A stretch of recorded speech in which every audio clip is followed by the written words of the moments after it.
네, 안녕하세요. 12월 3일 화요일 짱목과 말씀 수다의 시간입니다. 오늘 주시는 말씀은 요한일서 2장 7절부터 17절의 말씀인데요. 하나님 말씀을 보시겠습니다. 사랑하는 자들아, 내가 새 계명을 너희에게 쓰는 것이 아니라 너희가 처음부터 가진 옛 계명이니 이 옛 계명은 너희가 들은 바 말씀이거니와 다시 내가 너희에게 새 계명을 쓰노니 그에게와 너희에게도 참된 것이라. 이는 어둠이 지나가고 참빛이 벌써 비침이니라. 빛 가운데 있다면서 그 형제를 미워하는 자는 지금까지 어둠에 있는 자요. 그의 형제를 사랑하는 자는 빛 가운데 거하여 자기 속에 거리낌이 없으나 그의 형제를 미워하는 자는 어둠에 있고 또 어둠에 행하며 갈 곳을 알지 못하나니 이는 그 어둠이 그의 눈을 멀게 하였음이라. 자녀들아, 내가 너희에게 쓰는 것은 너희 죄가 그의 이름으로 말미암아 사함을 받았으며, 아비들아, 내가 너희에게 쓰는 것은 너희가 태초부터 계신 이를 알았으며, 청년들아, 내가 너희에게 쓰는 것은 너희가 악한 자를 이기었음이라. 아이들아, 내가 너희에게 쓴 것은 너희가 아버지를 알았으며, 아비들아, 내가 너희에게 쓴 것은 너희가 태초부터 계신 이를 알았으며, 청년들아, 내가 너희에게 쓴 것은 너희가 강하고 하나님의 말씀이 너희 안에 거하시며, 너희가 흉악한 자를 이기었음이라. 이 세상이나 세상에 있는 것들을 사랑하지 말라. 누구든지 세상을 사랑하면 아버지의 사랑이 그 안에 있지 아니하니, 이는 세상에 있는 모든 것이 육신의 정욕과 안목의 정욕과 이생의 자랑이니 다 아버지께로부터 온 것이 아니요 세상으로부터 온 것이라. 이 세상도 그 정욕도 지나가되 오직 하나님의 뜻을 행하는 자는 영원히 거하느니라. 네, 한 율법사가 와서 예수님에게 질문을 하죠. 어떤 계명이 율법 중에 최고의 계명이냐? 그럴 때 예수님이 첫째는 하나님을 사랑하는 것이고, 둘째는 내 이웃을 내 몸같이 사랑하는 거다. 그렇게 이제 말씀을 하면서 사랑에 대한 것들을 우리에게 아주 큰 율법으로 허락하시는 상황이었습니다. 그러면서 이 죄로 우리가 오염된 우리가 과연 이 올바른 이 계명을 지킬 수 있을까라고 할 때에 참 어려운 상황이 되는데, 이러한 부분에서 이제 예수님이 이 율법을 완성하게 만들었고, 결국은 이제 예수님이 우리의 구원자가 돼서 우리를 어둠 속에서 빛의 자녀로 세워주셨다라고 그렇게 생각할 수가 있는 겁니다. 결국 우리를 희생하시면서 우리를 위해서 희생하신 예수님이 우리에게 주신 새 계명은 어디까지 더 넘어갔냐면, 오늘 8절에 보면 다시 내가 너희에게 새 계명을 쓰노니 라고 그러면서 9절 뒤에를 보면 형제를 미워하는 자가 어둠 속에 있는 거다 라고 이렇게 얘기를 하면서, 결국은 우리는 정말 주님을 사랑을 믿게 되었다면 결국 우리가 우리 스스로가 감당할 수 없는 변화가 일어나야 된다라고 하는 걸 말씀을 하고 있어요. 그게 뭐냐? 원수를 사랑하는 정도의 우리가 사랑을 해야 된다라고 하는 것을 말씀하는 겁니다. 원수를 사랑하라 라는 거예요. 그래야지만 결국 너희가 죄사함을 받게 되고, 또 너희가 생각지 못한 은혜를 경험하게 된다라고 하는 것을 말씀을 하고 있는 것입니다. 사실은 원론적인 얘기를 하는 거는, 예수님의 너무 큰 사랑을 받은 사람들은 어떻든 간에 이 변화된 내가 존재잖아요. 그렇기 때문에 오늘 말씀처럼 원수조차 사랑하는 계명에 순종을 해야 된다라고 그렇게 말씀을 하고 있는 겁니다. 그러면 원수를 사랑할 수 있을까요? 라는 부분입니다. 그러나 이제 제일 중요한 부분은 여기서 뭐냐면, 예수님에게 초점이 있어요.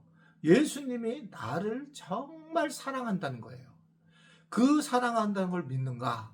그러면 나도 그 사랑을 받았다면 어떻든 간에 나와 예수님의 관계가 그렇게 아주 내가 훌륭한 사람이 아니잖아요. 그런 관계 속에서 내가 은혜를 받았다면 다른 사람을 사랑하려고 하는 근본적인 마음은 가져야 한다. 저는 이제 제일 위험하다는 걸 뭘 생각하냐면, 인위적인 사람의 이야기가 들어가는 겁니다. 어떻게 원수를 사랑할 수 있는가? 그냥 예수님이 하신 말씀이다 이렇게 얘기를 하지만, 사실은 성경 전체에 흐르는 부분은 사랑인데 그 하나님을 사랑하고 사람을 사랑하는 것을 제일 중요한 거로 생각하는데 그 중에 내가 원수라고 생각하는 사람을 사랑한다. 이 부분에 대한 것이 만약에 아니다. 원수를 사랑할 수 없다라고 그냥 정리를 한다면 그러면 복음의 힘이 없다는 겁니다. 예수님에게 진리가 없다는 거예요.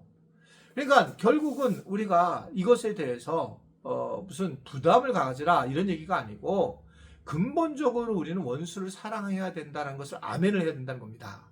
근데 제 경우로 보면 이것이 즉각적으로 할 수도 있고 나중에도 할 수도 있지만 사실은 가장 중요한 부분은 주님 앞에 엎드렸을 때에 원수를 사랑하고자 하는 기도를 해야 되고 주님이 주시는 사랑으로 원수를 사랑하게 되는 것이 가장 중요한 이야기인 것 같습니다.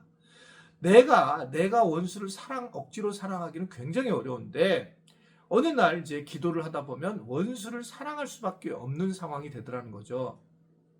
그러니까 사랑의 원자턴이라고 하는 손양원 목사님도 상상할 수 없는 거죠. 자기 아들을 죽인 사람을 양아들로 받아들이는 과정에서 그러면 아무런 마음 없이 힘듦 없이 아들이 죽었는데 흔쾌히 받아들였느냐? 전 그렇게 생각하지 않아요. 그 과정이 있었을 겁니다.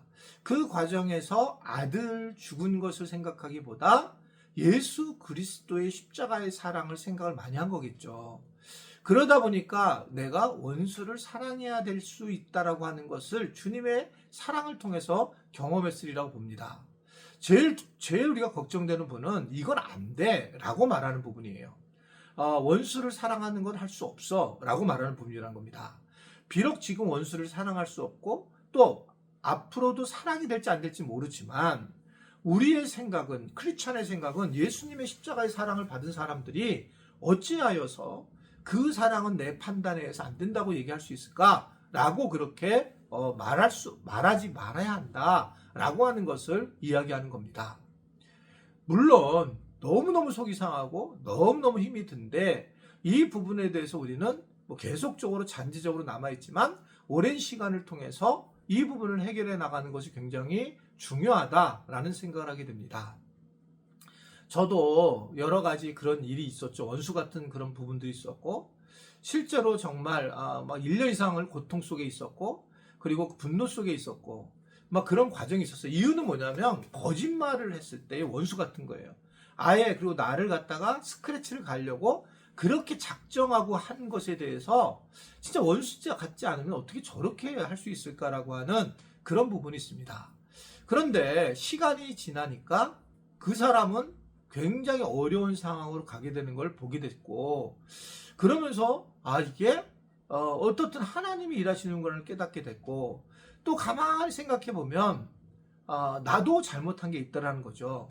나는 항상 올바르다라고 생각을 하지만 사람은 이렇게 출발한 과정을 보면 누구나 다 이기적인 생각이 있고 자기중심적인 생각이 있는 겁니다. 그때 내가 좀 더 정말 적극적으로 부드럽게 말을 하고 서로 이야기를 나누고 도움을 서로 나눴다면 조금 더 좀 세밀하게 이야기를 했다면 이런 부분이 남아있고 그러다 보니까 나중에 보면 이런 부분이 내가 잘못했구나 라는 걸 내가 깨닫게 되면 그 사람을 아직은 사랑하지 않지만 괜찮구나 내가 미안한 거 나도 죄인이구나라는 단계를 넘어가면 이제 아주 원수 같은 생각이 없어지는 걸 경험한 적이 있어요. 지금도 그렇게 하고 있고요. 그래서 이제 그걸 우리는 대부분 다 오해하는 게 너무 많은데 그때에 우리는 근본적으로 원수를 사랑할 수 있어야 된다는 것이 중요한 얘기입니다. 그러니까 이게 하고 안 하고의 문제가 아니라 주님을 사랑한 사람은 예수님의 십자가의 사랑을 경험한 사람은 당연히 사람을 사랑하는데 성경은 그렇게 얘기를 하죠. 나를 사랑한 사람을 어떻게 그 사랑하는 게 무슨 유익이 있냐. 우리가 예상치 못한 사람을 사랑할 때에 굉장히 큰 유익이 있고 예수님의 사랑이 우리 안으로 쑥 들어온다는 걸 이야기를 하고 있습니다.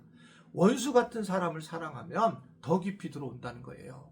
원래 한 해가 마무리되는데 저는 이 사랑을 원수 같은 사람을 사랑한다는 것은 자기도 아픈 거잖아요.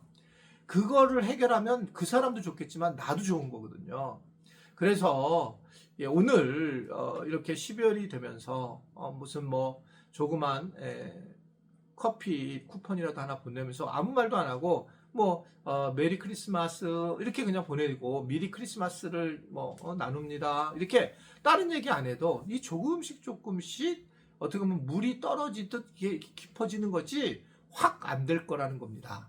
그리고 그런 커피를 이렇게 받으신 분은 혹시 나한테 어떻든 이런 마음의 사랑을 보내는구나. 그럼 자기도 보내서 나도 크리스마스 미리 축하드립니다. 이러면서 1단계 거기까지. 그러면 이제 뭐 우리가 아주 저 사람은 나쁜 사람이야. 저 사람은 이제 내한테 이제 절대 안 맞네. 이런 것보다 조금 더 진일보만 해도 우리가 이렇게 원수를 사랑할 수 없어.